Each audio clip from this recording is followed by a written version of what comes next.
Aujourd'hui, je vais vous montrer comment utiliser efficacement l'application Notability pour la prise de notes lors de vos cours. Donc, l'application Notability ressemble à un crayon avec un microphone au bout. Donc, nous allons tout d'abord ouvrir l'application Notability et nous allons apprendre à organiser nos notes. Donc, tout d'abord, vous voyez ici qu'il y a un dossier. Comment fonctionne l'organisation? C'est qu'il y a d'abord ici un dossier.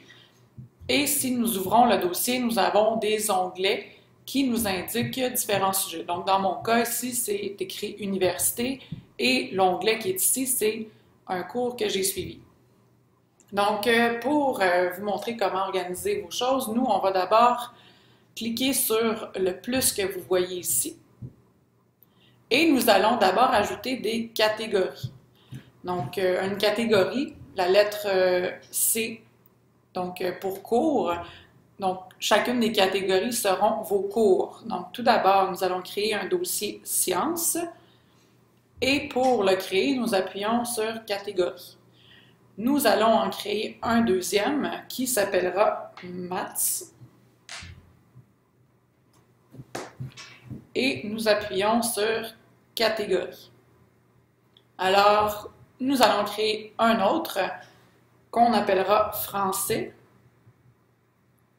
Et nous appuyons sur catégorie par la suite. Alors là, maintenant, nous avons trois dossiers qui sont vos cours, donc des catégories.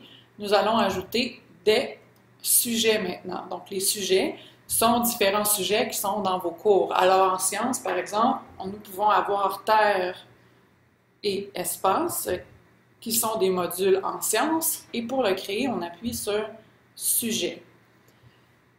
Donc, on voit maintenant qu'il ne s'est pas placé à la bonne endroit. Nous voudrions qu'il soit dans la catégorie sciences. Alors, nous allons le déplacer en cliquant sur modifier. Et à ce moment-là, on peut bouger les dossiers et nous allons le placer sous sciences tout de suite. Quand on a terminé de modifier, on appuie sur terminer. Par la suite, quel serait un sujet qu'on aurait en mathématiques? Donc, pour ce faire, on va mettre un sujet qui s'appelle géométrie. Géométrie. Et on appuie, on n'oublie pas, sur sujet. Alors, géométrie, il est placé ici. On veut le déplacer, alors on clique sur modifier. On appuie sur les trois petites lignes ici et on le glisse sous mathématiques. Nous allons créer un autre sujet qui s'appellera grammaire, que nous placerons en français maintenant. Donc, c'est automatiquement placé sous français. Alors, nous cliquons sur terminer. Et à ce moment-là, nous pouvons fermer nos différentes catégories. Et nous voyons que nous avons un sujet dans chacune des sections. Alors, dans le dossier sciences, vous pouvez d'abord créer une note, mais vous pouvez aussi importer vos documents de PDF, vos notes de cours que vos enseignants vous remettent. Alors, tout d'abord, on va créer une nouvelle note qui nous donnera un document. On voit qu'il est placé dans grammaire et on peut lui donner un titre ici. Alors, supposons que vous travaillez sur le groupe du nom et que vous voulez prendre des notes à l'intérieur de ce document. Alors, pour écrire du texte, bien sûr, il faut appuyer sur le T qui nous permet d'écrire du texte. Et donc, c'est vraiment d'une façon continue, comme dans un logiciel de traitement de texte. Vous avez tous les outils pour votre texte qui sont situés en bas. Donc, ici, qui nous permet d'aligner notre texte différemment. Ici, nous avons les styles de police que nous pouvons utiliser. Ici, c'est pour mettre le texte plus gros ou plus petit en choisissant la grosseur du texte. Ensuite, on a la couleur du texte et vous reconnaissez ces outils ici qui sont gras, italiques et soulignés. Vous pouvez aussi faire des listes numérotées en cliquant sur cet onglet ici. Alors, comme vous pouvez voir, on a un crayon qui nous permet d'écrire. C'est évident. Mais si vous appuyez 2 fois sur le crayon, vous allez avoir la grosseur du crayon. vous allez avoir le choix de couleurs à utiliser. Ainsi, on peut écrire de différentes façons. Vous avez tout de suite après le surligneur. Encore là, si on appuie 2 fois, on a les différentes options de surligneur. La grosseur du trait. Donc moi, j'ai pris le plus gros ici et on peut décider de surligner notre texte en rouge. Donc jusque-là, ça va. Si on veut effacer tout ce qui est écrit à l'aide du crayon et du surligneur, nous utilisons l'efface ici. Et nous appuyons, on peut y aller d'un balayement comme ça pour effacer le texte. Et mon texte est disparu. Par contre, pour ce qui est du texte, si vous voulez effacer le texte qui a été écrit avec le clavier, vous resélectionnez l'outil T et à ce moment-là, le curseur revient et vous pouvez effacer le texte. Jusqu'à maintenant, ça va. Et bon, à quoi servent les ciseaux? C'est que ça nous permet de déplacer des éléments que nous aurions dessinés avec le crayon ou le surligneur. Dans ce cas-ci, je vais dessiner un triangle. Et par exemple, je ne voudrais pas le mettre exactement à cet endroit-là dans mes notes et je voudrais le mettre de couleur bleue. Alors, au lieu de l'effacer, je peux utiliser mon ciseau. Je fais le tour de ma forme et à ce moment-là, si j'appuie à l'intérieur, j'ai une barre d'options qui s'affiche en haut. Donc tout d'abord, je peux prendre le style. J'avais dit que je voulais le mettre en bleu. Et maintenant, je peux déplacer à travers mes notes mon triangle pour le placer exactement à la bon endroit, mais je pourrais aussi le copier et le supprimer. Quand j'ai terminé, je clique à l'extérieur et voilà. Ensuite, on a le microphone ici qui nous permet d'enregistrer des notes que nous aurions de façon audio. Alors, on appuie sur le microphone et à ce moment-là, notre voix s'enregistre. Donc, vous voyez ici la progression. Donc, on a 7 secondes de notes enregistrées et on appuie sur le microphone à nouveau à ce moment-là pour l'arrêter. Et en appuyant sur le triangle ici, vous pouvez écouter vos enregistrements. Si on vient maintenant au niveau du plus, on a l'option d'ajouter différentes choses, dont des photos qui communiquent directement avec votre pellicule. Donc ici, on a l'option d'ajouter des photos à l'intérieur. Je vais ajouter une photo d'un hibiscus. Et vous observez ici qu'on peut ajouter une légende à notre photo pour savoir, pour se rappeler, bien sûr, ce qu'on a mis comme photo. Donc, hibiscus. Et on appuie. Et à ce moment-là, on est en mesure de pouvoir déplacer notre photo à l'intérieur de nos notes. Voilà, donc on appuie dessus et on peut la placer exactement où on la veut et on peut la redimensionner bien sûr. Alors voilà, ça c'était le plus pour photo. Donc on voit qu'on peut prendre une photo, c'est-à-dire que vous pouvez prendre une photo directement avec votre iPad et la placer dans vos notes. Une illustration, donc vous le voyez ici, ça peut être un triangle, un cercle. Un clip web, vous pourriez installer une page web dans vos notes.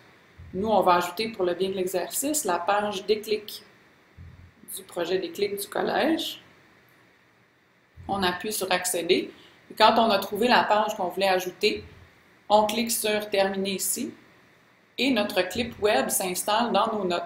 Alors, si une enseignante vous a parlé d'une page web spécifique pour le module que vous êtes en train de voir dans le cours spécifique, alors vous l'installez ici et ce que ça vous permet de faire, c'est que vous pouvez avoir en un clic accès au navigateur web et ça vous ramène à la page web et vous pouvez naviguer dans la page. Alors, terminé. Et voilà, elle reste là. Notre page web est installée ici. Ensuite, dans le plus, vous avez pense-bête. Donc, qu'est-ce que c'est les pense-bêtes? C'est que c'est des petits signets, des petits post-it, comme on peut dire, qui vous permettent d'ajouter des notes spécifiques à des endroits spécifiques dans votre note de cours. Alors, nous, on va s'attarder spécifiquement à celle-ci, qui s'appelle Saisie, qui sont en fait, vous connaissez les fameuses boîtes de texte. Donc, Saisie, c'est une boîte de texte qui vous permet d'écrire du texte à des endroits spécifiques. Alors, vous avez vu ma boîte de texte qui s'est affichée ici. Alors, je peux la déplacer, je peux la redimensionner et la mettre à un endroit précis et écrire à l'intérieur. Donc ça, c'est pertinent dans le cas où vous avez des notes de cours que votre enseignante vous a données en PDF et qu'elle vous demande des réponses sur les lignes. Donc avec l'outil Pense-Bête, Saisie, vous pouvez le faire. Alors maintenant, on se déplace vers l'outil ici. Ce que ça nous permet de faire, c'est que ça nous permet de choisir, le papier que nous voulons. Vous voyez que vous avez différentes possibilités de papier, dont divers modèles de papier quadrillé et divers modèles de papier ligné. Alors, si je change ma note en papier quadrillé, et je peux choisir de le mettre en rose, alors ça me donne un papier quadrillé rose. Et je clique à l'extérieur. Donc, je crois que j'ai fait pas mal le tour des outils qui étaient ici. Il me reste seulement l'outil ici qu'on peut annuler ce qu'on vient de faire, donc un retour en arrière, et l'outil d'exportation qui vous permet d'envoyer vos notes à l'endroit que vous voulez. Je trouve qu'il est important de préciser que vous n'avez pas besoin d'enregistrer à ce moment-là vos notes, et pour vous déplacer à l'intérieur, il suffit de se mettre sur l'outil texte et à ce moment-là, on ne fait que glisser notre doigt pour naviguer dans notre note. Ici, j'avais oublié de parler des feuilles qu'on voit ici, c'est-à-dire que vous voyez vos pages. Vous pourriez mettre un signet sur une page particulière, mais vous pourriez, à l'aide de l'outil plus, ajouter une page devant ou une page après. Donc, c'est-à-dire que vous avez besoin d'autres choses que du papier quadrillé. On fait ajouter une page avant et on pourrait changer le modèle de papier à ce moment-là. Nous revenons dans notre bibliothèque maintenant et notre note, elle est enregistrée automatiquement dans Grammaire. Donc, c'est-à-dire qu'elle est probablement ici parce que je vois un 1. Donc, dans Terre et Espace, vous voyez qu'il y en a 0. Alors, ici, il y en a 1. Et si on voulait déplacer, par exemple, un document et le mettre dans un autre sujet, nous avons qu'à faire modifier et on déplace l'élément dans un autre sujet. Là, nous, on va le laisser ici parce qu'il va vraiment en grammaire. Mais pourquoi je fais ça, c'est que maintenant, ici, vous avez un engrenage qui vous permet de changer le sujet, de le personnaliser. C'est-à-dire que vous n'aimez pas la couleur rouge, mais plutôt bleu. On peut mettre notre dossier bleu et on pourrait lui mettre un icône qui représente bien le français. Donc, j'essaie d'en trouver un à l'instant. Donc, on va mettre un petit journal pour la grammaire. Et on sort à l'extérieur et on voit que mon sujet a pris un icône. Alors, je clique sur Terminer. Et maintenant, avant de vous laisser, je vais vous montrer comment aller chercher une note d'un enseignant. Par exemple, si j'ai la page didactique d'une enseignante de sciences, elle a inséré un document PDF. Alors, si je clique dessus, on voit ici que ça nous demande de l'importer quelque part, donc l'ouvrir dans Notability. Mais si vous ne voyez pas cette option-là, on va cliquer sur Ouvrir dans et on voit Ouvrir dans Notability. Bien sûr, il faut que l'application soit installée sur votre iPad, sinon on n'aura pas l'option de l'ouvrir dans Notability. Donc, si on l'ouvre dans Notability, on va avoir l'option de créer une note, ajouter à une autre note ou annuler. Nous, on va créer une nouvelle note avec celle-ci et on va cliquer sur OK maintenant. Alors, elle va ouvrir ma note de cours, mais là, on voit qu'elle est classée dans Grammaire. Alors, on va tout de suite aller la classer à la bonne place, c'est-à-dire dans le dossier Sciences. On revient dans la bibliothèque et on la voit ici. Si vous ne la voyez pas, vous pouvez appuyer sur toutes les notes et elle va se retrouver en haut. Et on voit qu'elle est classée au niveau de grammaire. On fait modifier, on la sélectionne et on l'amène dans sciences, terre et espace. Donc, bien sûr, ce n'est pas le bon module, mais je n'avais pas créé un dossier univers matériel, donc je l'ai classé dans terre et espace. Et j'appuie sur terminer. Alors, on voit un 1 maintenant. Si je vais dans terre et espace, je retrouve masse volumique qui est classée à la bonne endroit. Alors, j'espère que maintenant, vous saurez vous débrouiller avec l'application Notability et prendre des notes dans vos cours de façon efficace. Merci.